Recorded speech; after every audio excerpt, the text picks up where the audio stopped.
시온성가대 찬양 감사합니다. 오늘 말씀 누가복음 8장 40절에서 48절 말씀입니다. 지난주에 제가 엠마오 캠프 다녀왔는데 많은 분들이 미국 전역에서 많이 오셨습니다. 네, 식사할 때 디트로이트에 사시는 어떤 한 10명, 7명 이렇게 같이 식사를 하는데 제 옆에 어떤 그 디트로이트에 사시는 여자 권사님이 함께 식사를 했는데 40년 사셨다고 그래요. 그러면서 저 옆에 있는 분한테 또 옆에 있는 분한테 두 분이 아시는 사이인 것 같아요. 그러면서 33년 동안 이만큼 살았으면 잘 살았지 그렇게 얘기를 하시더라고요. 그러면서 또 저한테도 제가 목사인 걸 아니까 목사님 제가 잘 살았지 않아요? 그러시더라고요. 그래서 제가 이렇게 보니까 한 70 되신 권사님인데 아주 얼굴도 곱고 그러셔가지고 이제 그 이민 생활에 대한 자랑을 이렇게 좀 들어야 될 때가 왔구나 그런 생각을 했어요. 그래서 이제 흔히 이렇게 이민하면서 30년 살았는데 내 아들은 변호사고 내 딸은 의사고 이런 그 스토리가 쭉 있지 않습니까? 내가 밥 먹으면서 저 얘기를 내가 또 들어줘야지 내가 그런 생각을 하고 있었어요. 근데 그분이 자기가 이렇게 40년 동안 잘 살았는데 이 정도면 잘 살았다. 무슨 얘기인가 했더니 디트로이트에서 남편이랑 이민 와가지고 몇 년 안 됐는데 이제 자녀가 7살, 4살 그렇게 되었을 때 남편이 그 가게에서 그 세븐마일쯤에서 그 옷가게를 하시는데 옛날엔 그렇게 옷가게가 잘 됐대요. 이제 그때는 이 디트로이트에 이렇게 마약 같은 거를 이렇게 좀 묵인해주고 이러는 편이라서 흑인들이 아주 굉장히 경제가 좋았고 옷가게를 하면 아주 그냥 돈을 그렇게 많이 벌었답니다. 옷가게를 그래서 하고 있었는데 그 흑인이 들어와서 남편하고 또 거기 아르바이트하는 한국 학생이 있었는데 그 학생한테 머리에 3발 또 그 학생한테도 이 귀 있는 데다 해서 2발 그리고 몸에 또 각각 3발씩 해서 자기 남편은 그 6발만 그 학생은 5발만 그렇게 해가지고 완전히 다 죽었답니다. 그래서 제가 왜 그럼 그냥 돈을 훔쳐가려면 한 발만 쏘지 왜 이렇게 많이 쐈냐 물어봤더니 얼굴을 아니까 손님이라 얼굴을 알기 때문에 이 흑인들이 총을 한 방만 쏘는 게 아니라 확인 사살을 한다는 거죠. 죽을 때까지 쏜다는 겁니다. 그래가지고 그렇게 이제 남편을 잃고 온갖 굳은 일을 하면서 이 아이들을 홀로 키워냈다는 거죠. 일터로 갈 때 남편이 묻혀있는 공동묘지를 이렇게 늘 지나가게 되는데 가면서 늘 이렇게 원망도 하기도 하고 또 아이들이 중학교 졸업했으면 중학교 졸업했다, 고등학교 졸업했으면 고등학교 졸업했다, 대학교 갔으면 대학교 갔다 이렇게 이야기도 하고 그랬는데 이제는 아이들이 다 커서 결혼하고 또 배우자 만나서 자기들끼리 잘 살고 있으니까 이 정도면 내가 잘 사는 거죠. 그렇게 이야기를 하시더라고요. 근데 그 이야기를 이렇게 듣고 있는데 저쪽 옆에 플로리다에서 오신 분이 있었는데 그분이 이렇게 또 우시면서 자기랑 똑같다는 거죠. 자기도 그렇게 남편이 총에 맞아서 죽었다 그러시더라고요. 이 캐나다하고는 좀 이민 그런 것들이 좀 다르죠. 사는 게 얼마나 힘들고 어렵습니다.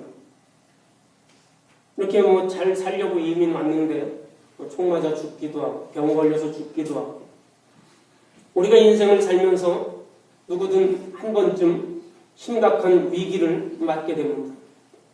인생은 이렇게 많은 위기들이 있고 이러한 많은 위기들이 우리 삶에 도전이 되고 약이 됩니다. 평범한 삶보다는 굴곡이 있고 도전이 있는 삶이 우리를 활기차게 만듭니다. 고통이 없으면 행복도 느끼지 못하는 것은 정한 이치죠. 배고픔이 없으면 먹는 그러한 즐거움, 행복을 느낄 수 없습니다. 패배하지 않으면 승리하는 기쁨을 알 수 없습니다. 항상 날씨가 좋은 곳에 살다 보면 날씨가 좋다는 것이 아무런 의미가 없는 것과 마찬가지입니다. 절망적인 그런 위기를 극복한 경험이 있는 사람에게는 그 삶이 축복이 됩니다. 돈을 주고 살 수 없는 귀중한 그러한 경험이 그 삶을 축복으로 바꾸어 주는 것이죠. 그런데 우리가 정말 감당할 수 없는 그러한 어려운 일을 당했을 때 과연 그것이 우리가 축복이라고 여길 수 있을까? 얼마나 막막하고 얼마나 힘이 들겠습니까? 하나님의 뜻을 섬기고 하나님의 뜻을 따라서 살겠다고 믿음의 결단을 하는 사람들이 며칠 지나지 않아서 그 결단들을 잊어버립니다. 죽음의 문턱에서 살아온 사람도 이러한 결단이 별로 오래가지 못합니다. 제자 훈련을 하면서 거기 만난 사람들이 많은 분들이 그런 이야기를 해요.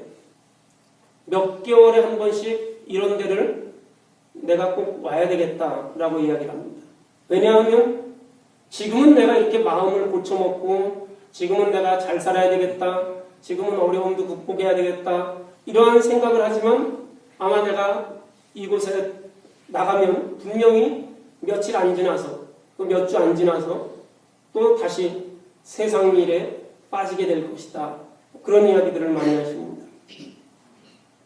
인생의 깊은 좌절, 절망을 통해서 세상과 인생을 한번 포기하고 접었던 경험이 있는 사람과 경험이 없는 사람은 그 삶의 차원이 다를 수밖에 없습니다. 오늘 우리가 읽은 누가복음 8장 말씀에 보면 12년 동안 혈류병을 앓고 있던 여인에 대한 이야기인데 혈류병은 유전병입니다. 혈류병은 피가 멈추지 않는 그러한 병이죠. 그래서 이 혈류병을 앓고 있는 사람들은 수천 명의 피에서 추출한 혈액 응고제를 투입한다고 합니다. 치료는 하지 못하고 그렇게 그냥 관리할 수밖에 없다는 것이죠. 이 혈류병을 앓는 한 여인이 예수님의 옷자락을 만지고 병이 나았다는 이야기입니다. 그때 예수님께서 이 여인에게 말씀하시기를 너의 믿음이 너를 낫게 했다. 이렇게 말합니다. 병이 낫는다는 것, 우리가 어떤 어려움에 있었는데 어려운 상황에서 해결된다든지 병이 낫는다든지 이러한 것 자체가 신앙적인 의미의 구원이 아닙니다. 많은 사람들이 이것을 구분하지 못하고 내 고난, 내 어려움, 내 질병 이러한 것들을 이겨내가는 것, 낫는 것을 신앙의 목적으로 삼고 있지만 그러한 것들이 육체적인 질병이 나의 고난이 해결되는 것이 구원이 아닌 것은 너무나 당연한 것이죠. 내가 내 질병이 있는데 이 병이 낫는 경험을 하는 것은 하나님과 더 깊은 관계로 들어가는 계기는 될 수 있지만 하나님이 나를 구원하시는 그 구원의 징표가 병이 낫는 것이 아닙니다. 성경에 많은 기적들이 있는데 이 기적은 몇 가지 문제가 있습니다. 첫 번째는 기독교 신앙을 마치 어떤 기적을 믿는 행위라고 오해하게 만드는 것입니다. 그래서 기적을 믿지 못하면 신앙이 없다고 비판하는 것이죠. 내가 기적이 없으면, 내 삶에 기적이 없으면 저 사람은 신앙이 없다. 이렇게 말하는 것입니다. 또 두 번째는 신앙을 기적에 의존하게 만든다는 것입니다. 내가 생각했던 기적이 아닌 것으로 드러나거나 내 인생에 시련이 다가왔을 때 기적을 경험하지 못하면 그 신앙이 위기에 빠지는 것이죠. 세 번째는 기적을 경험하지 못하면 하나님의 은총, 사랑을 받지 못하는 것이라고 생각하기 쉽다는 것입니다. 제가 아까 말씀드린 디트로이트에 사시는 그 권사님은 남편이 그렇게 죽고 지금까지 그럼 어떻게 살아왔습니까? 안 해본 일이 없이 웨이트레스부터 시작해서 빨래 가게부터까지 안 해본 일이 없이 그렇게 어렵게 살아왔다는 겁니다. 하나님의 은총과 사랑을 받지 못하면, 내가 기적을 경험하지 못하고 내 삶이 풍요하지 못하면 하나님의 은총과 사랑을 받지 못하는 것, 그것은 아니지 않습니까? 내 인생이 어려워도, 내 인생이 고달파도 하나님이 나와 함께 하시는 겁니다. 어떤 사람이 병에 걸려서 기도했는데 병이 낫지 않으면 자기의 신앙을 의심하게 됩니까? 내 신앙이 부족해서, 내 기도가 부족해서 내 병이 치유되지 못하는구나. 어떤 분들은 가진 고생을 하면서 이민 생활을 이어오다 이제는 다 자녀도 잘 되고 다 모든 것이 잘 됐다고 생각을 했는데 무슨 암에 걸렸어요. 골수암에 걸렸습니다. 날 수가 없는 그러한 병이죠. 그 병을 위해서 기도했는데 그 병이 낫지 않으면 자기 신앙이 부족해서 그렇습니다. 자식이 병에 걸렸는데 기도하지 않을 사람이 어디 있겠습니까? 우리가 어떤 질병에 걸렸을 때, 어떤 고난스러운 일이 당했을 때 기도하지 않을 사람이 어디 있습니까? 그런데 많은 사람들이 기도하지만 병이 낫는 것을 경험하지 못한 채로 죽습니다. 아픈 것도 괴로운데, 고난당하는 것도 괴로운데 믿음이 부족해서 병이 낫지 않고 고난을 당한다고 그렇게 생각하면 얼마나 원통하겠습니까? 예수님께서 베푸신 성경에 있는 많은 기적들은 사실입니다. 오늘 말씀에 나오는 이 질병을 치유한 이야기만도 사실입니다. 그런데 예수님께서 우리의 병을 고쳐주시지 않는다고 하더라도, 성경에 예수의 기적이, 그런 이야기들이 없다고 하더라도, 예수님께서 그런 기적을 행하지 않았다고 하더라도 우리는 예수를 믿어야 합니다. 너희 믿음이 너를 낫게 했다는 예수의 말씀은 한 여인이 경험한 기적 이야기를 두고 하신 말씀이지만 우리가 흔히 생각하는 기적 신앙과는 다른 차원에서 말씀하고 계십니다. 결론부터 말하면 기적이 우리의 신앙을 만드는 것이 아니라 신앙이 기적을 만든다는 그러한 진리를 예수님은 말씀해주고 있는 것입니다. 부활하신 예수님의 손과 옆구리를 만져본 후에 도마가 고백을 했습니다. 나의 주님, 나의 하나님. 그때 예수님이 말씀하시기를 너는 보았기 때문에 믿느냐? 보지 않았음에도 믿는 자들은 복이 있다. 이렇게 말씀하십니다. 기적은 항상 우리 앞에 존재합니다. 적어도 우리가 알고 있는 과학적이고 자연적인 이유만으로 설명되지 않고 납득되지 않는 그러한 사건들이 우리에게 있습니다. 하나님을 믿는 사람들은 특별한 배려와 개입에 의한 것이라고 믿습니다. 그 집회 간증자로 오신 어떤 분이 계시는데 한국에서 아주 유명한 그 성우도 하시고 또 영화 배우도 하신 그런 분이시는데 한참 전성기 때 미국에 이민을 오셨는데 암에 걸려서, 골수암에 걸려서 이 의사가 이제 무슨 일을 다 해도 6개월밖에 살지 못한다 라고 그렇게 진단을 내렸다고 합니다. 그런데 지금 그 진단을 받은 지가 5년째인데 아직 이렇게 건강하게 또 다니면서 간증도 하고 또 봉사도 하고 이렇게 한다고 합니다. 우리가 알지 못하는 과학이나 의학으로 해결되지 않는 그런 자연적인 설명으로 부족한 그러한 기적들이 분명히 있습니다. 이 기적을 하나님을 믿는 사람들은 하나님의 특별한 배려와 개입이라고 믿습니다. 혈루병을 앓고 있는 한 여인이 예수의 옷자락을 만지니까 예수의 몸에서 어떤 힘이 빠져나가는 것을 느꼈습니다. 그리고 그 여인이 혈루병이 나았다고 했습니다. 예수의 옷자락을 만지니까 예수의 몸에서 빠져나간 그 힘의 실체가 무엇인지 우리가 알 수 없습니다. 하지만 우리가 내가 모른다고 해서 그런 힘이 작용한다는 것을 무조건 의심해서도 안 됩니다.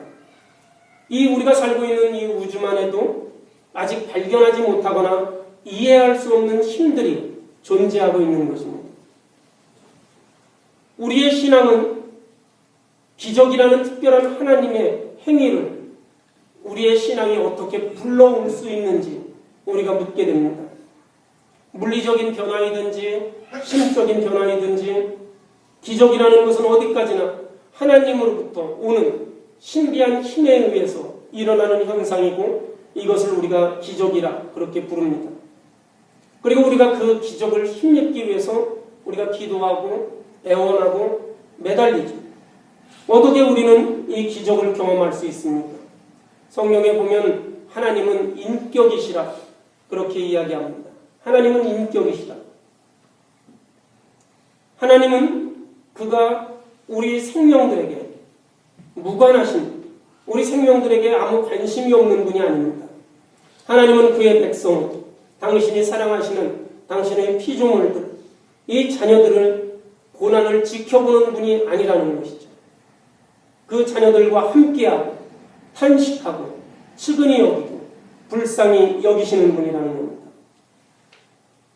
하나님은 우리가 기도하고 묵상하는 가운데 우리와 조용히 대화하시는 분이고 우리의 기도를 들으시고 응답하시는 분, 이것이 하나님을 믿는 신앙인들의 공통된 증언입니다. 하나님은 나를 외면하지 않으시고 내가 부를 때 나에게 나타나시고 응답하시는 분. 우리가 어떻게 하나님의 마음을 움직일 수 있게 할 수 있습니까? 하나님은 인격이라고 그렇게 말씀드렸는데 믿음이라는 것은 인격 대 인격의 관계가 핵심적인 요소로 작용하게 되는 것입니다. 인격과 인격이 만날 때 이 믿음이 더 자랄 수 있게 되는 것이죠. 믿음은 근본적으로 인격이신 하나님과 사랑이 많으신 하나님에 대한 나의 신뢰입니다. 내가 의지하는 것이죠. 이 신뢰는 먼저 우리가 내 자신을 꺾고 나를 의지하지 않고 하나님께 순수하게 내 자신을 맡길 때 이 신뢰가 더욱더 가능할 수 있게 되는 것이죠. 우리가 이 세상에서 자연, 우주 만물의 법칙들을 우리가 신뢰합니다.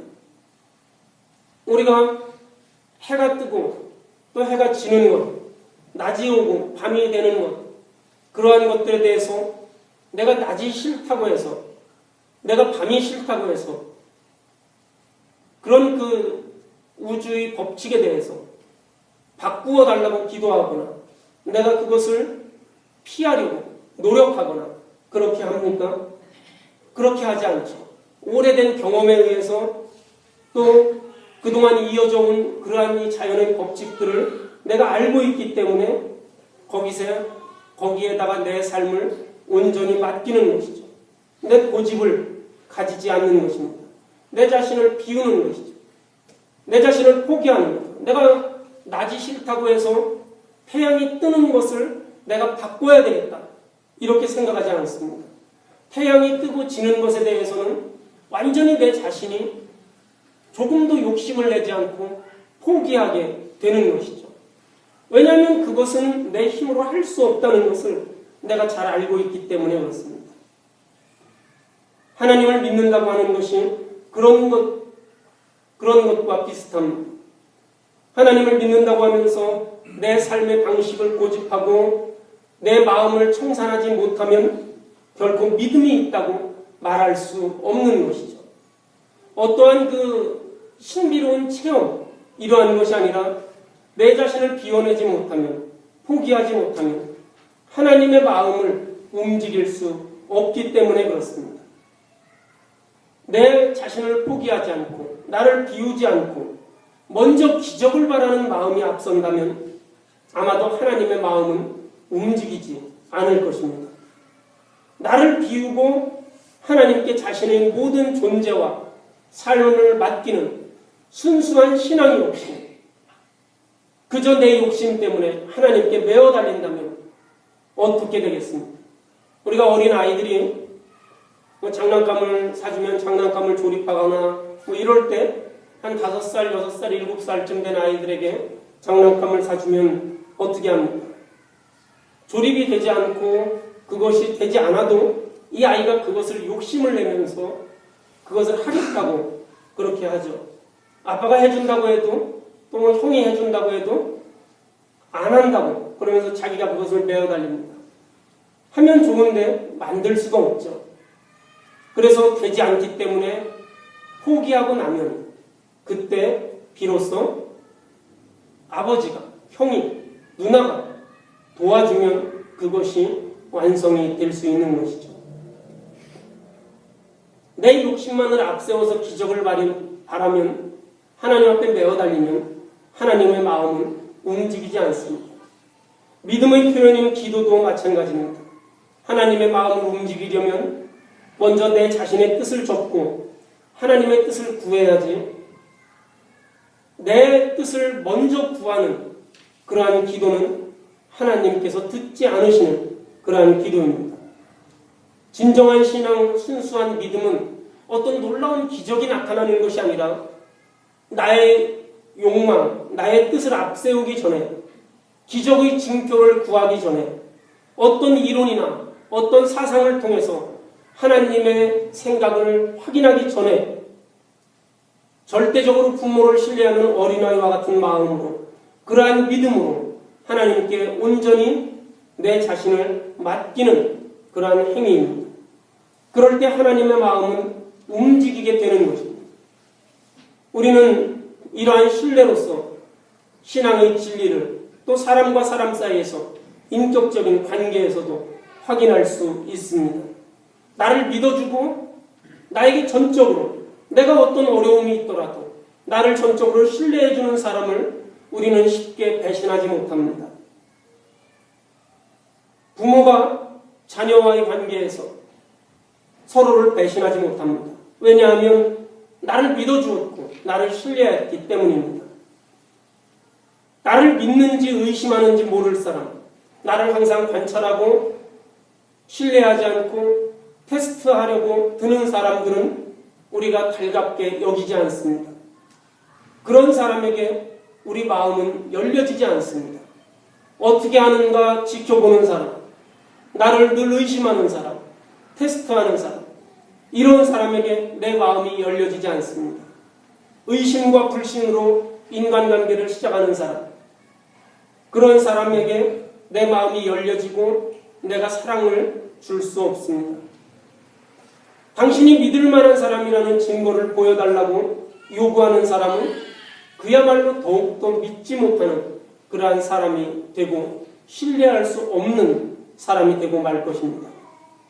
순수한 믿음이라는 것은 나 자신을 믿고 살았던 지금까지의 자기 중심적인 삶을 포기하는 것입니다. 혈루증에 걸렸던 이 여인이, 낫지 못할 병에 걸린 이 여인이 예수의 옷자락을 만졌다는 것은 무엇을 이야기합니까?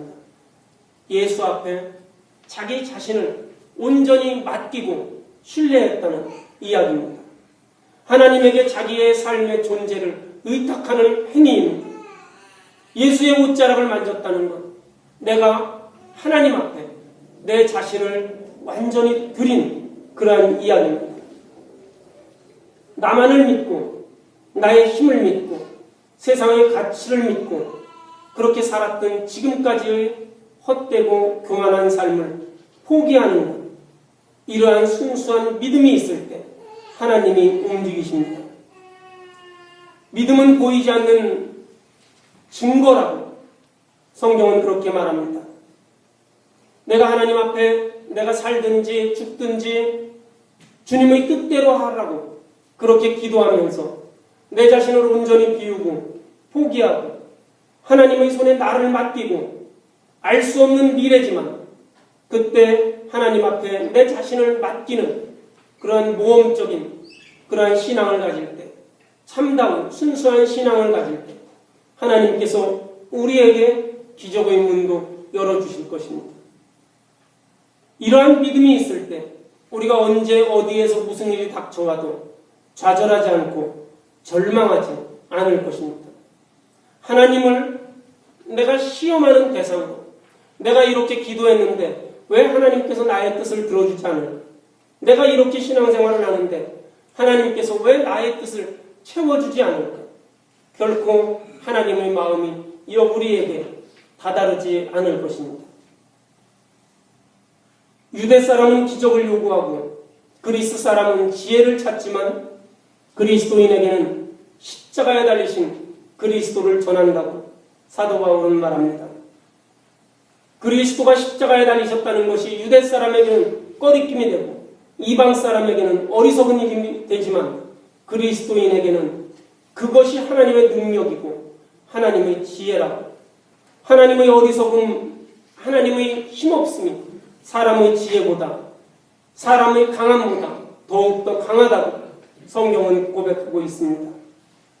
내가 살든지 죽든지 그리스도를 위한다는, 그리스도를 따른다는 그러한 신앙, 나에게 죽는 것도 유익하다는 이러한 완전한 믿음의 고백, 완전한 자기의 포기가 있을 때 하나님을 신뢰할 수 있게 되고 우리 인생의 어떤 파고도 편안한 마음으로 맞이할 수 있게 될 것입니다. 우리 인생은 결단코 우리는 어떨 때 어려움이 있을 때 하나님 앞에 원망하죠. 왜 하나님께서 고통 없는 세상을 창조하지 않았는지, 왜 우리에게 이런 고통을 주는지. 고통이 없으면 우리가 기쁨도 누릴 수 없는 것입니다. 우리는 고통을 피하는 것이 아니다. 하나님 앞에 내 자신을 내어 맡기고 내 모든 것을 온전히 드리고 그런 후에 내 자신을 포기하고 하나님을 신뢰하는 그러한 믿음을 가지고 내가 인생의 어떤 것들도 내가 온전히 맞이할 수 있다는 그러한 믿음을 가져야 합니다. 삶도 죽음도 천사들도 권세자들도 지금 우리가 당하는 현재의 일이나 미래의 일이나 그 어떤 것들도 하나님과 나와의 관계를 끊을 수 없다는 그러한 믿음의 고백이 오늘 우리의 고백이 되어야 합니다. 하나님 앞에 온전히 내 자신을 내어 맡길 수 있는 그러한 믿음, 하나님을 신뢰하는 그러한 믿음, 어떤 것이든지 어떤 일이든지 내 뜻이 아닌 하나님의 뜻을 먼저 생각하고 내가 당하는 모든 일들 가운데 하나님의 역사하심을 보는 것. 내가 이 혈류병 걸린 이 여인처럼 자기의 생각과 자기의 힘으로 12년을 투병해 왔지만 고쳐지지 않을 때 내 삶을 다 포기한 그 순간에 예수 그리스도의 옷자락을 만진 이 여인처럼 우리가 온전하게 하나님 앞에 나를 내어 맡길 수 있는, 하나님을 전적으로 신뢰하는 그러한 믿음의 고백이 있을 때 우리 삶이 더욱더 굳건해지고 하나님을 신뢰하지 않는 믿음, 하나님과 함께하지 않는 그러한 삶, 이런 것을 떨쳐버릴 수 있을 겁니다. 우리가 돈을 신뢰하고 건강을 신뢰하고 나의 재능을 신뢰할 때 그런 것들이 없어지면 어떻게 할까? 전전긍긍하고 불안할 수밖에 없는 그러한 삶입니다. 하지만 하나님을 신뢰하는 삶은 이 세상에 그 어떤 것들이 없어진다 할지라도 하나님과 나와의 관계를 끊을 수가 없을 것입니다. 이러한 하나님께 온전히 신뢰하는 그러한 신앙으로 우리 하루하루를 기쁨과 감사로 살아갈 수 있는 우리 성도 여러분이 되시기를 주님의 이름으로 축원합니다. 다 같이 기도하시겠습니다. 하나님, 주님께서 우리를 사랑하시고 또 인도해 주신 은혜를 감사합니다.